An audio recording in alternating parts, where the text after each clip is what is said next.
ప్రభుత్వ ఉద్యోగులు సమస్యలు సీఎం, డిప్యూటీ సీఎం దృష్టికి తీసుకెళ్లి ఒక్కొక్కటిగా అన్ని సమస్యలు పరిష్కరిస్తామని మంత్రి దుర్గేష్ తెలిపారు. విజయవాడలో ఎస్ఎస్ కన్వెన్షన్ హాల్లో ఆంధ్రప్రదేశ్ ప్రభుత్వ ఉద్యోగుల సంఘం ఆధ్వర్యంలో నిర్వహించిన రాష్ట్ర కౌన్సిల్ మహాసభలో మంత్రి కందుల దుర్గేష్ ముఖ్య అతిథిగా పాల్గొన్నారు. ఈ సందర్భంగా మంత్రి కందుల దుర్గేష్ మాట్లాడుతూ, గత ప్రభుత్వంలో ప్రభుత్వ ఉద్యోగులు తాము చేసిన పనికి ఏ రోజు జీతం వస్తుందో తెలియని పరిస్థితి నుండి కూటమి ప్రభుత్వంలో 1వ తేదీనే జీతాలు అందించే పరిస్థితికి తీసుకువచ్చామన్నారు. ఉద్యోగస్తులు కోరుకున్నట్లుగా ప్రతి నెల మొదటి తేదీనే జీతం అందేలా చట్టబద్ధమైన ప్రక్రియకు చర్యలు తీసుకువచ్చామన్నారు. ఉద్యోగుల సమస్యపై స్పష్టమైన కార్యాచరణ ఏర్పాటు చేసి అమలు చేసే విషయంలో కూటమి ప్రభుత్వం ముందుంటుందన్నారు.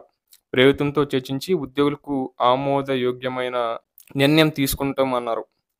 పరిపాలనలో ఉద్యోగుల పాత్ర ఆమోఘమని తెలిపారు. కూటమి ప్రభుత్వం ఏడాది పాలన పూర్తి చేసుకున్న సందర్భంగా ఉద్యోగుల సమస్యలు పరిష్కరించేందుకు అవసరమైన సలహాలు, సూచనలు అందించిన ఉద్యోగ సంఘ నాయకత్వానికి ప్రత్యేక అభినందనలు తెలిపారు. గడిచిన 5 ఏళ్ల కాలంలో ఉద్యోగుల సమస్యలు పరిష్కరించాలంటే అరెస్టుల భయం ఉండేదని గుర్తు చేశారు. ఉద్యోగ సంఘాలతో చర్చలు జరిపి 100% సమస్యల పరిష్కారానికి కృషి చేసేందుకు ప్రభుత్వం సిద్ధంగా ఉందన్నారు. సిట్టింగ్ జడ్జితో గానీ లేదా విశ్రాంత జడ్జితో గానీ సమస్యలపై అవగాహన తీసుకురావాలని ప్రభుత్వ ఉద్యోగుల సంఘం లేవనెత్తిన డిమాండ్ను ఏకీభవిస్తున్నామన్నారు. ఉద్యోగులు, ప్రభుత్వం పరస్పర సహకారంతో పనిచేసి పాలనను మరింత ప్రజామోదంగా తీర్చిదిద్దామని తెలిపారు. ఆర్థిక ఇబ్బందులు ఉన్నప్పటికీ ఉద్యోగులకు మేలు చేయాలన్న తపనతో కూటమి ప్రభుత్వం పనిచేస్తుందన్నారు. ఉద్యోగులకు, ప్రభుత్వానికి మధ్య సమస్యలు సమన్వయం కోసం ఎన్టీఆర్ హయాంలో ట్రస్ట్ ట్రిబ్యునల్ ఉండేదని, గత ప్రభుత్వం దీన్ని రద్దు చేసిందన్నారు. ట్రిబ్యునల్ ఏర్పాటు అంశంపై సీఎం చంద్రబాబుతో చర్చిస్తామని హామీ ఇచ్చారు.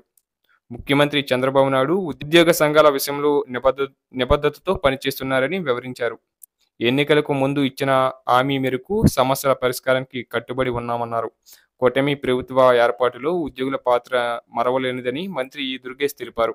ఈ సందర్భంగా ఏపీ ప్రభుత్వ ఉద్యోగుల సంఘం అధ్యక్షులు కేఆర్ సూర్యనారాయణ నాయకత్వాన్ని అభినందిస్తున్నామన్నారు.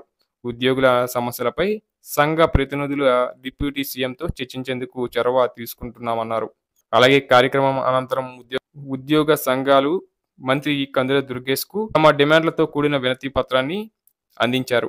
కార్యక్రమంలో ఉభయ గోదావరి జిల్లాల పట్టభద్రుల నియోజకవర్గ ఎమ్మెల్సీ పేరబత్తుల రాజశేఖరం, ఏపీ ప్రభుత్వ ఉద్యోగ సంఘం అధ్యక్షులు కేఆర్ సూర్యనారాయణ, ప్రధాన కార్యదర్శి రమేష్ కుమార్, అసోసియేషన్ నాయకులు, ప్రభుత్వ ఉద్యోగులు తదితరులు పాల్గొన్నారు.